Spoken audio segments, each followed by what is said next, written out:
patokan panduan Al-Quran. Mestinya kan Al-Quran yang menjadi panduan kita. Jadi jangan pernah sekali-kali kita angkat pemimpin yang zalim atau seseorang yang ada indikasi zalim. Apa wala tarkanu ilal ladzina dzalamu fatamasakumun. Kenapa akan disentuh api neraka? Jangankan ngangkat milih-milih. Cenderung saja sudah tidak boleh. Ya, itu patokannya. Zalim yang gimana? Indikasi zalim meliputi 4 tadi. Ada kecenderung kesyirikan, kemunafikan, kekafiran, dan melanggar syariat Allah. Ya. Yang kedua, Ustaz, tapi pada saat itu ya, dari masjid, dari ustaz-ustaz nggak ada komentar. ya terserah itulah. Ya, aku nggak ikutan deh. Aku udah komentar di sini. Ya, ya.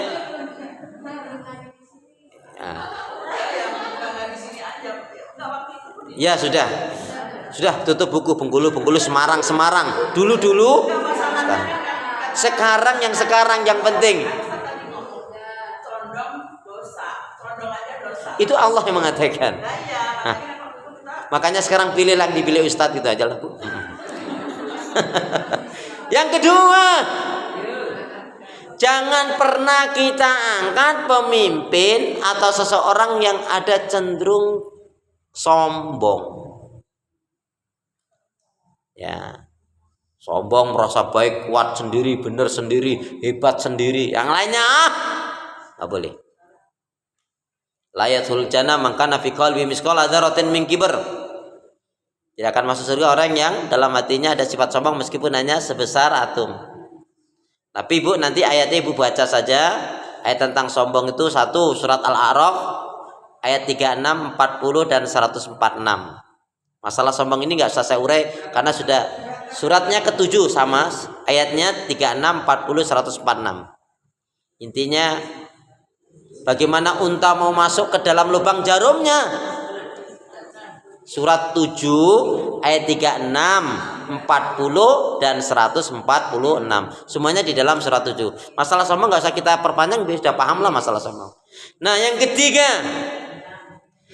ketiga tidak boleh kita angkat pemimpin orang yang ada indikasi curang. Bu Yanti ada ya? Mana saja di kau? Masya Allah. Ya, curang, indikasi curang. Ada enggak? Ada. Ayatnya satu ayat judulnya Wai al-mutafifin. Al-mutafifin artinya apa? Orang yang berlaku curang. Wailulil mutaffifin, celakalah orang yang curang. Udah jelas-jelas ada indikasi curang kok ya mbok pilih. Berarti orang yang milih orang yang ada indikasi curang termasuk minal. Jangan minal goblokin, jangan. Ya, jangan bilang kalau minal bingungin, jangan. Juga jangan bilang minal ngawurin, jangan.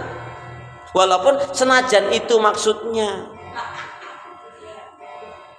Jadi Bu ayatnya suatu surat judulnya Al-Mutaffifin, orang yang curang. Curang tuh banyak macam ragamnya. Termasuk memalsu ijazah itu juga curang. Ya curang. Ngelanggar sana, ngelanggar sini, itu termasuk kecurangan. Kalau dulu curangnya, zaman dulu kan kalau zaman dulu kan bentuknya penimbangan. Ya kalau zaman sekarang bisa aja nota. Bu, kalau Ibu 0,5 diganti ya, komanya itu di belakang 5, itu masalah loh, Bu. Menambah 0 itu bermasalah juga. Ya, jadi enggak boleh. Jadi diingatkan betul orang yang curang ini, apalagi kalau dia belum jadi pemimpin ada indikasi curang. Wah, kalau udah jadi tambah lagi. Nah, untuk bilang ini nggak boleh. Ya. Yang keempat, ya saya dicepat. Al-Mutaffifin, ayat surat yang ke-80. Ayat yang pertamanya wailul lil mutaffifin dan seterusnya. Tapi namanya surat itu aja sudah cukup Al-Mutaffifin surat 80 kan? Oh, 83. Jadi 80 tambah 3. Karena tadi saya salah. Loh, saya kalau salah ya bilang salah. Saya nggak mempertahankan kesalahan. Untuk apa?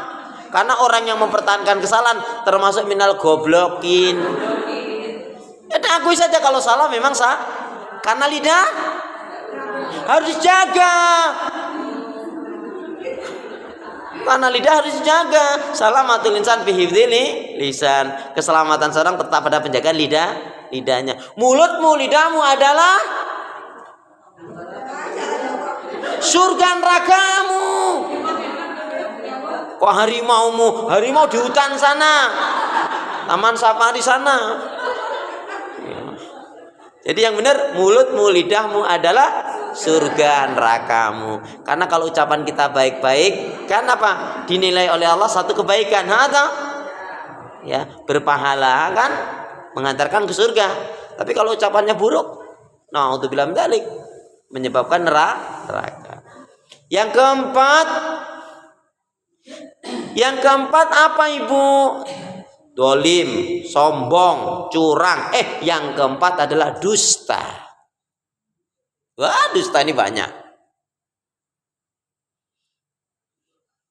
Bu, seorang laki-laki ketika mau menikah dengan seseorang kan dia saja harus menanyakan untuk kejelasannya, biar tidak terjadi penyesalan. Pertanyaannya apa? Kau masih gadis atau sudah janda? Iya. Karena itu nanti akan menjadi hukum. Misalkan dia menikah, dia ngakunya gadis nih. Begitu dia nikah, ada 2. Setelah akan nikah dia bilang, "Mas, maafin saya, Mas. Kenapa? Saya sebenarnya udah nggak gadis loh, Mas. Saya ini seorang janda." Kalau si laki-lakinya tadi, ya sudah nggak masalah, selesai.